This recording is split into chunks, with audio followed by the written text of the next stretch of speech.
హింస మీద పడినప్పుడు అసలు క్రైస్తవుడు దేవుణ్ణి హత్తుకుంటాడు.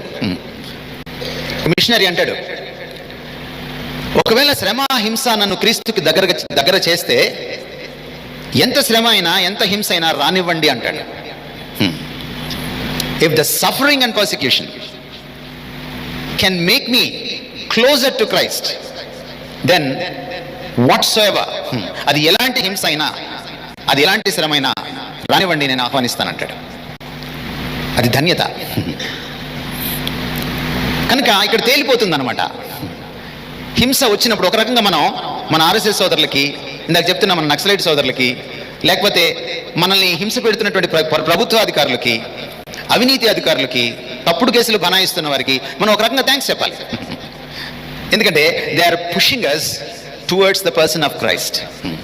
నా భక్తిని పెంచుకోవడానికి, నా భక్తిని సాధించుకోవడానికి, ఎందుకంటే భక్తిని సాధకం చేయాలని, భక్తి కోసం ప్రయాసపడాలని, భక్తి తనంతట తానే పుట్టదని పౌలు తిమోతికి రాసిన పత్రికలో మొదటి పత్రికలో సుస్పష్టం చేశాడు.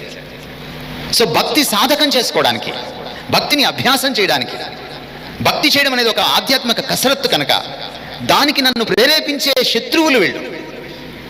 Thanks to God for them. వాళ్ళ గురించి మనం అందుకనే సంరక్షించాలి. ఇది the positive outlook of suffering, Christian suffering and persecution.